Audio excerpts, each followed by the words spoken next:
Memphis Success, episode 31 with Jeff Moore. In the sales industry, that you eat what you kill. Uh-oh. And of course, you know, one of the things that I'm most grateful for in terms of my career was just learning how to prospect, meaning, you know, getting on the phone and calling folks and asking them if they have any interest in buying or selling rather than waiting for people to call me. Want to be successful in business? Listen to Memphis Success, the voice of Memphis entrepreneurs. Be prepared to be challenged and inspired to dream big and take immediate action now. This episode is sponsored by Cheers Creative, a local creative agency right here in the Mid-South. And their motto is clear messaging plus great design creates trackable results. Right now, they're offering for free their brand journal. So I just encourage you to visit cheerscreative.com, sign up to receive this free brand journal, and you will be amazed. So guys, let's go ahead and get to the show. Memphis Go-Getters, welcome to Memphis Success, the voice of Memphis entrepreneurs, where your success is Memphis Success. Hello, I'm your host, Darnell Reed, and I interview local entrepreneurs right here in the Mid-South to inspire and challenge you to pursue your dreams.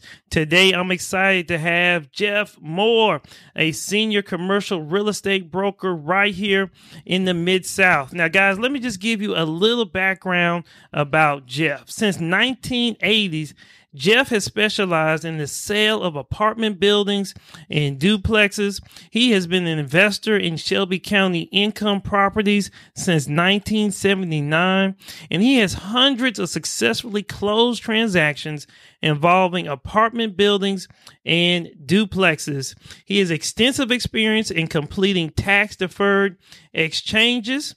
But also, guys, here's just another fun fact about Jeff. Prior to going into real estate, Jeff was the former City of Memphis High School Player of the Year. He was a star wide receiver at the best university in the state of Tennessee, the University of Tennessee. But also, guys, listen, he was a professional NFL player for the Los Angeles Rams in the 1980s. And also that team actually went to the Super Bowl. Lastly, guys, he's a native Memphian that loves and serves his community. And then also, guys, he has two books.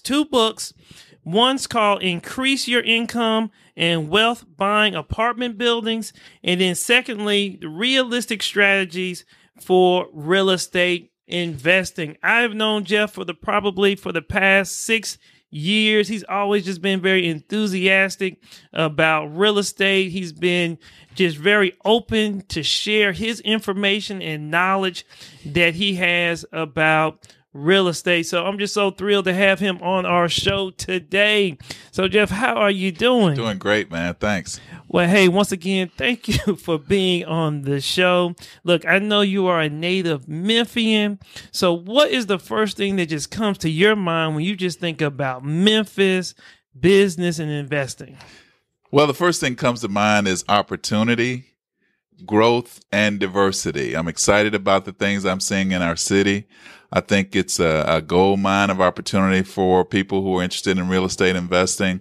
And then the things I see with our city downtown, the growth, the building, and then the diversity of our city, I think, is one of our strengths as well.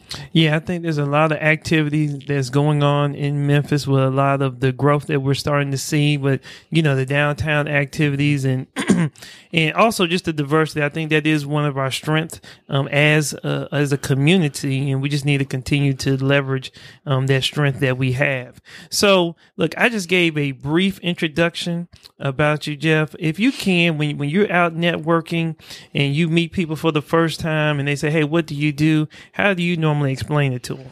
Well, I specialize in a particular niche of commercial real estate. Okay. Multifamily properties. It's been a great niche for me. I was exposed to commercial real estate at the University of Tennessee, ironically, but my exposure to real estate came from my father, who was a real estate broker here at Elmore for 45 plus years. And so I grew up around real estate, but I always thought real estate was single family houses. And then once I got to Tennessee and took that first commercial real estate class, I was just fascinated at the idea of selling, office buildings, shopping centers, and of course, multifamily. And then I was, because of the sports, I happened to be on a plane going to New York to try out for the Jets or doing a workout for the Jets. Right. And I was sitting next to this guy, and we got to talking, and he asked me about what I was going to do after football. And I told him I was interested in commercial real estate. And ironically, the guy said, well, if you want to be successful in commercial real estate, you need to be in either New York or Los Angeles. Mm-hmm. And ironically, the day of the draft, not ironically, it was a blessing, the day of the draft that the Los Angeles Rams called me, and I ended up in Los Angeles, actually Orange County, which is a suburb of Los Angeles. Right. And that's when I first got an opportunity to really dive into commercial real estate in a very competitive market in my off seasons and really learn the business. Right. So yeah, definitely. That's an amazing story because you always so often hear about athletes not being able to kind of make that transition. Yeah. And as we talked earlier, just that opportunity to be able to intern or really try it out before you go full-fledged in it. So, thank you for sharing that. So, but let me ask you this question. I know you said you met the gentleman, you were exposed to that commercial real estate even at the University of Tennessee. Mm-hmm. But why do you think it's pretty challenging for professional athletes to make that transition from, being in the NFL to now, no longer the crowd, the stadium, but now trying to, for the latter part of their career? It's so competitive, Darnell. I mean, the talent that you compete against for a job in the NFL is just amazing. I mean, and we would. Every year we'd go to camp and we'd have 20 receivers, and the Rams only kept 5, and everybody was good. So the difference in the talent level was just very, very small. And so because of the competition, I think, players tend to just want to focus on just being the best they can be at the sport at that time. And you really, at some point that possibly by injury or just by retirement, you're going to have to do something else. But players don't really like to think about that, at least back then. Mm-hmm. I think more and more players are becoming more aware that they need to prepare. But again, it's something that you just put off because it's so competitive that you want to be the best you can be. And so you just want to give your focus all to that. I was fortunate in that I had been exposed to real estate because of my family, and then early kind of had the interest. And then I just knew I never really expected to play professionally. So I just knew I needed to be prepared to do something else. Okay. Well, yeah, that definitely makes sense. And I'm glad, just as you being a great example of someone being able to go to the NFL and then but be able to make a transition from that.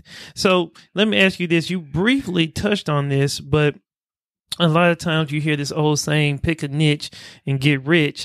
So I know you mentioned, the gentleman mentioning commercial real estate and just the experience with your father. So what have you found has been just the benefit of really focusing in that area versus single properties? Because I have an interest in single properties, but when I saw you present at the Memphis Investors Group, you really just laid out some just true benefits of going into multifamily.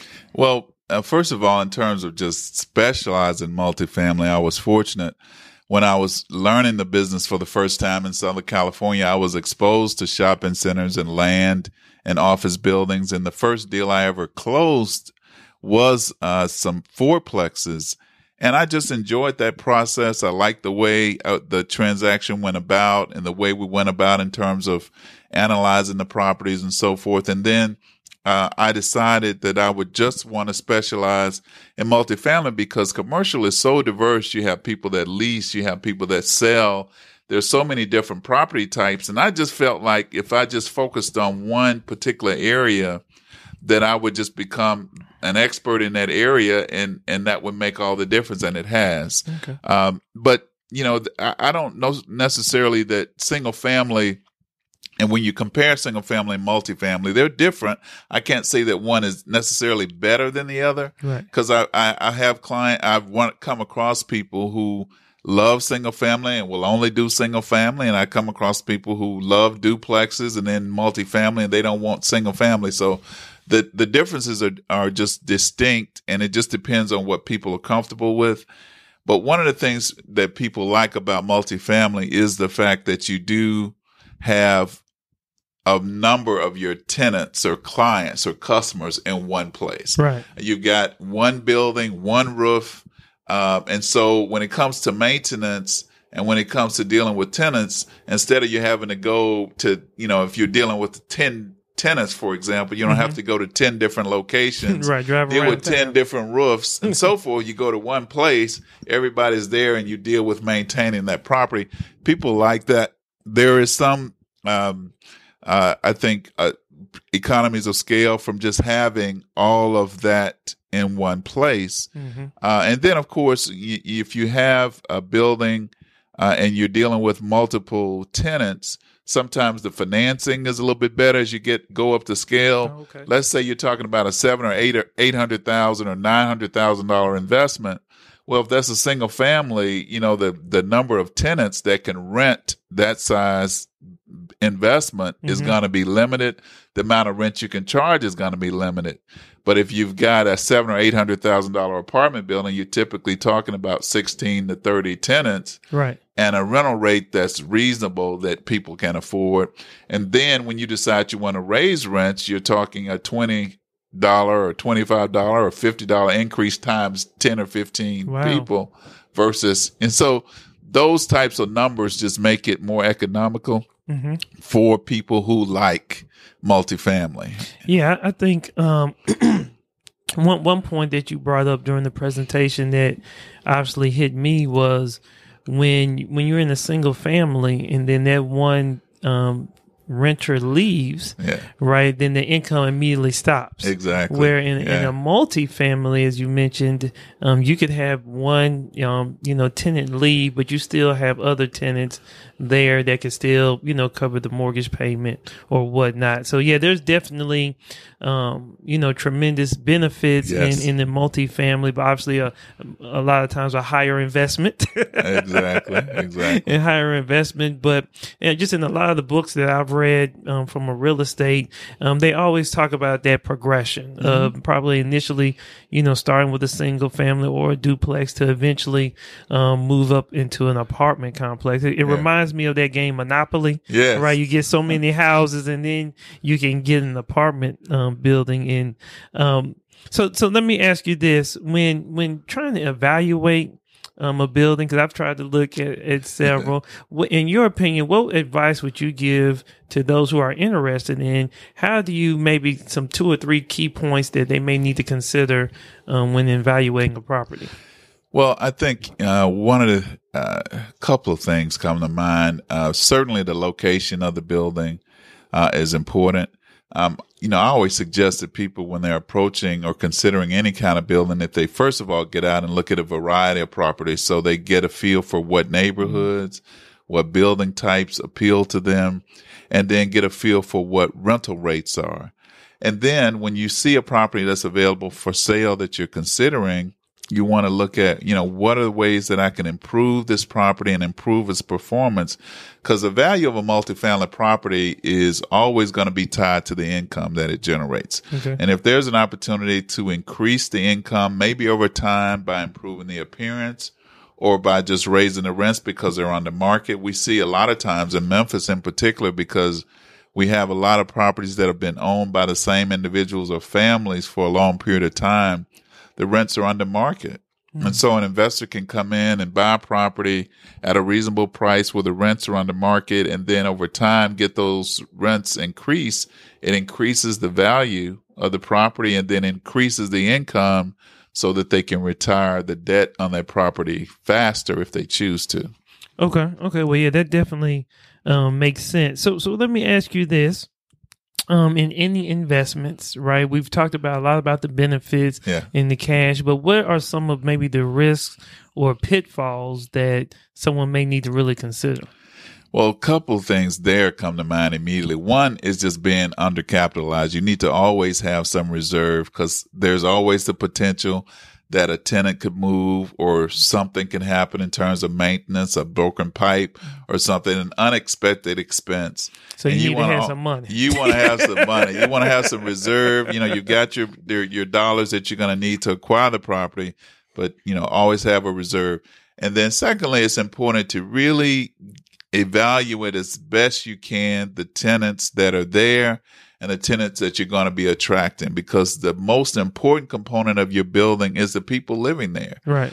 If you have one bad tenant, I've seen one bad tenant take a property down and cause an owner nightmare. So you want to be able to have a property where you can attract tenants that you're going to be comfortable dealing with. That's very, very important. Okay. Wow. Yeah, that's, I remember you bringing that up at that MIG meeting, just about, that is one of the risks where that is more of a community think where one person could just become a nightmare. Exactly. Impact several other people. So, thank you for sharing just some of those pluses and negatives or pros and cons in investing in multi-family units. So let me ask you this. I know there's probably a lot of things that you're involved in right now, but what trend have you been seeing going on just in the marketplace here in Memphis? I know we have a lot of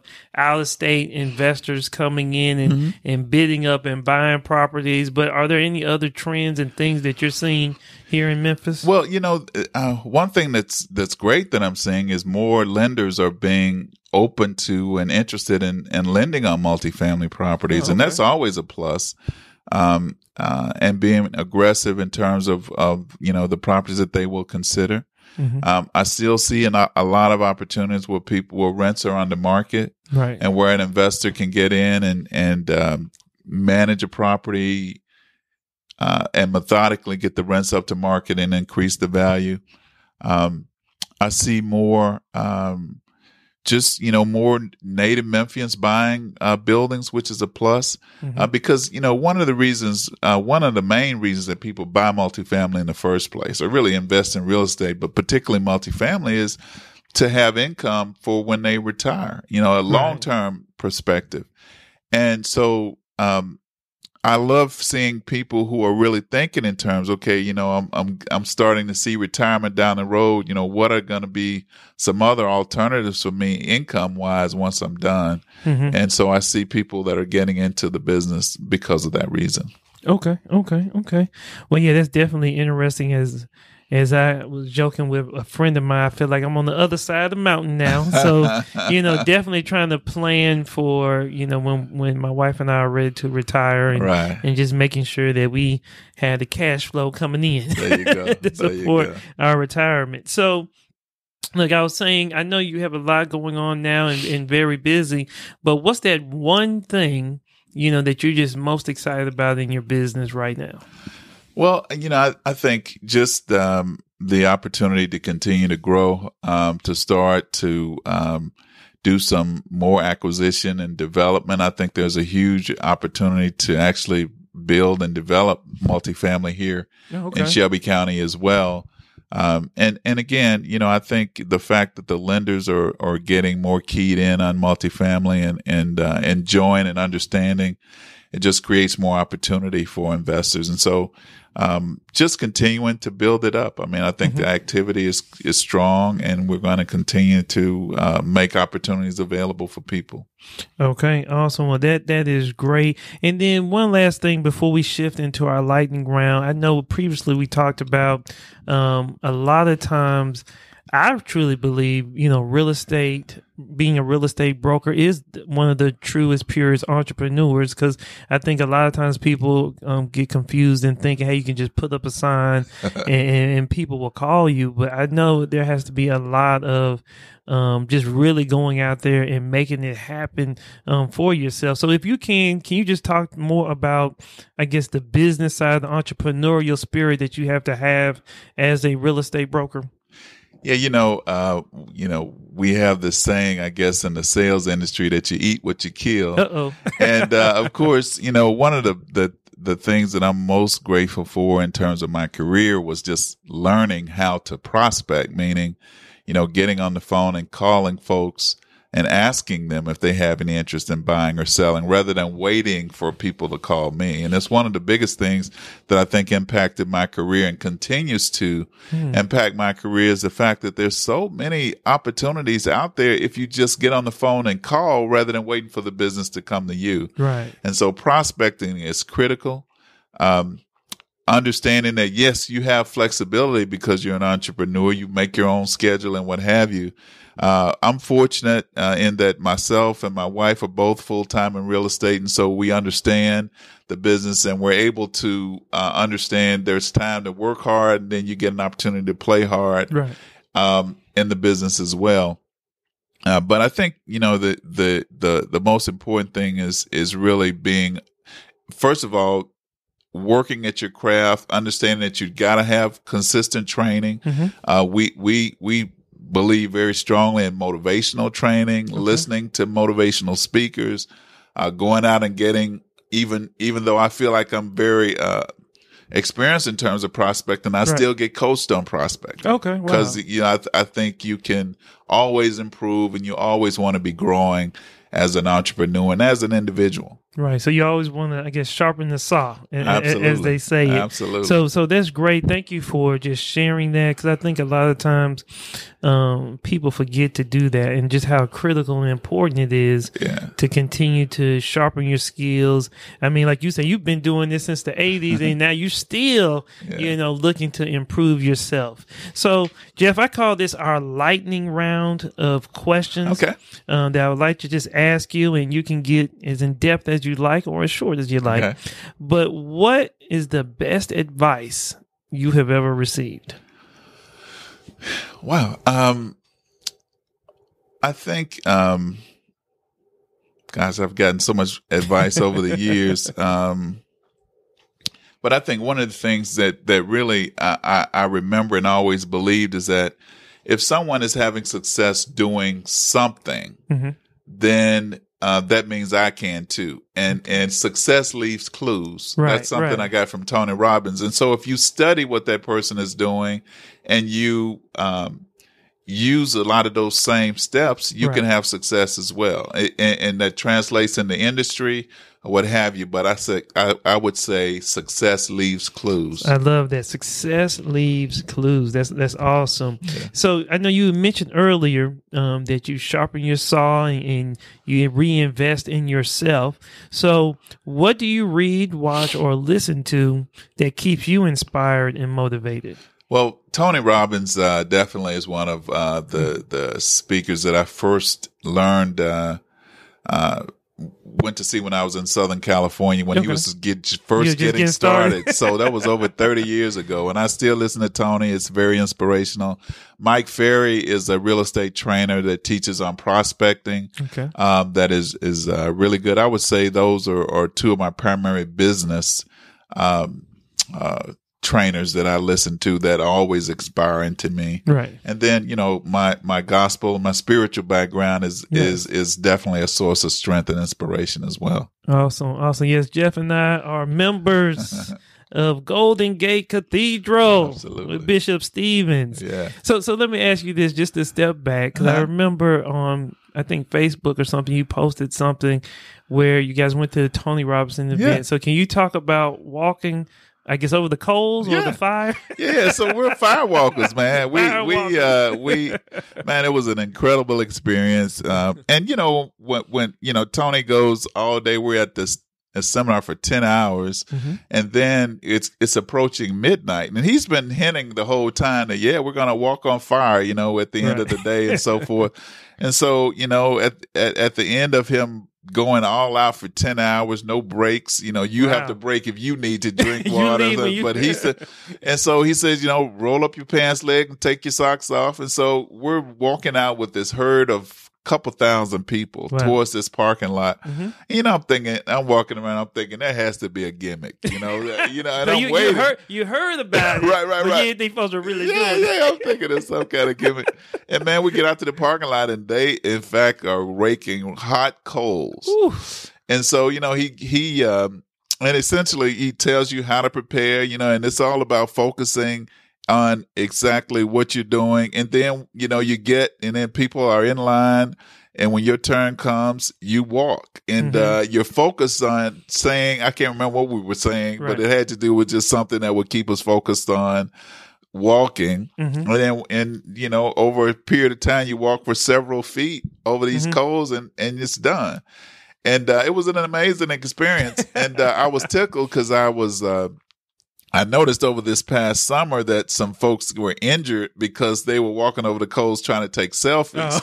And of course, the whole idea is you really have to be focused. Right. But my wife and I, Juliet and I, we did it, and it was just a great experience for us. So I gotta ask, did you feel the fire? Was it hot? You feel it. It's hot, but you feel it. And you don't focus on the heat. You just walk through it, and next thing you know, it's over. Okay. But yeah, you definitely, and it's not like you feel it where it's painful and you're hurting. I mean, it's like you're so in such a zone that you're walking and you're really not focusing on the heat. You know, and I would imagine you parallel it with a lot of experiences that people have where their adrenaline is such that they don't realize they're injured, you know, if they're, and it's kind of that same concept, I think. So do you think maybe the takeaway for that is in turning back into the business and just what you're trying to do personally is just having that focus, being so laser focused in that you don't allow distractions and other things to disturb you. So, absolutely, yes. So yeah, that's pretty cool. I don't know if I'm ready for that though. I don't know if I'm ready for that. Okay, so let's just move on. Now, is there a book that you would recommend? I know you have 2 books, but are there other books that maybe you would recommend that you say, hey, I remember reading this and this was just very helpful for me? You know, Think and Grow Rich, you know, certainly is a book that's been around for ages. That was a very good book in terms of just getting me to think outside the box. There's a gentleman by the name of Dave Lindahl who has a book about investing in multifamily. That's really good.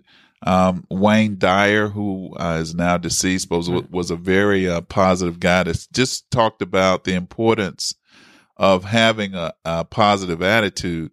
And, you know,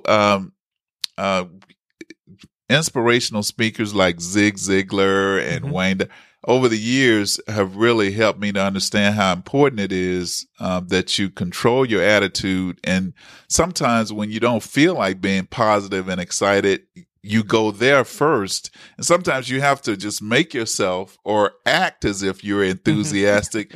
And, you know, the energy comes. And so it's, you know, the mental approach to life and dealing with business and dealing with folks is so critical because I think somehow we're wired that if you don't continue to push yourself to be here, we automatically defer to being, you know, not as positive, not enthusiastic. And so it requires work. But I find that I'm a lot more effective when I'm more energetic and more enthusiastic. So I will say this about you, Jeff. And I don't know if anybody has told you this, but you always have a very enthusiastic, positive approach. And I think it's very contagious. I think when you come into the room, you always, you know, smile, very enthusiastic, very positive. And I think, you know, it's definitely contagious. And I think that's definitely, man, one of the, you know, better qualities that I definitely like about you whenever we talk and see each other. I always feel uplifted and like, hey, I'm ready. He excited. I'm excited. Yeah. Well, I've learned that from the speakers and the people that I've listened to over the years that, your attitude is the most important thing. And, and the good news, Darnell, is that we do have control. We do have control over what we think about and how we approach, the things that we have to focus. I've heard this saying that it's not so much what happens to you, but how you respond to it that makes all the difference. And it's kind of related to that. Awesome. Well, thank you for sharing that. And so I want to go on to one of our last questions. I call this one of our tougher questions that I like to ask our guests. It is, now, if you were just starting over as an entrepreneur, and if you had $100, now this $100 really just represents time. How would you spend this money, or how would you invest this money? And there are 4 areas. One is leadership, hustle, education, and networking. And so if you were starting back over again and say you saw a younger Jeff of yourself and you had this time, how would you advise the younger Jeff to spend his time? Yeah, I would think number one is education. You need to really know what it is that whatever your service or product is, you need to know it. And then hustle. Well, how much would you invest in that? I would say 75 cents of it is 50 cents would be definitely in educating yourself and knowing exactly what your product or service is. Okay. And then I would say probably 30 cents would definitely be in the hustle aspect. And then probably 10% networking, 10% leadership. Because I think the most critical is knowing your product and then really putting the hustle into bringing your product to the marketplace. Okay, awesome. Well, thank you for sharing that. And then, Jeff, I always like to ask my guests, what does Memphis success mean to you? I think it means, again, growth, opportunity. It means legacy for my family. I think there's beautiful opportunity here for me to be able to create a foundation for my children and grandchildren going forward. And then, again, diversity. I love the fact that, in my work environment, it's very diverse. In my office, in my business, it's diverse. And I think the growth and the juice of life is enhanced by the fact that, I'm able to interact with different people from different backgrounds, working towards the same things. Awesome, guys. Awesome. So any last words of advice? And if you can, just share how people can reach out to you if they're interested in multifamily homes. Well, I'm easy to find. Jeff Moore, Cry-Like. My company is well known, and fortunately, people that are with Cry-Like can tell you how to get in touch with Jeff Moore. My number is 277-0477. But my advice to any entrepreneur, again, is to really find a niche for your product, a niche for your service, and really determine how you can create opportunities for that business to excel, where you're not just relying on business to come to you, but you're actively going out there and building it and creating it. Awesome, guys. This was another awesome show with Jeff Moore. I mean, he dropped tons of wisdom and knowledge. I really just appreciate him being on the show. Guys, visit memphissuccess.com. Look for Jeff Moore. We will have in the show notes, we will have a lot of the key points that he brought up, some of the books that he's selling himself, as well as some of the books that he referenced that have truly benefited him. Also, remember, sign up, become a Memphis go-getter, get all the latest news, tools, updates on interviews that we will be sharing. Also, guys, visit iTunes and iHeartRadio, subscribe, become a subscriber of Memphis Success. And guys, you know what to do. Remember, dream big, take action, and make money. Thank you for listening to Memphis Success, the voice of Memphis entrepreneurs. Sign up now at MemphisSuccess.com to become a Memphis Go-Getter and receive all the latest information and free gifts. Because your success is Memphis Success.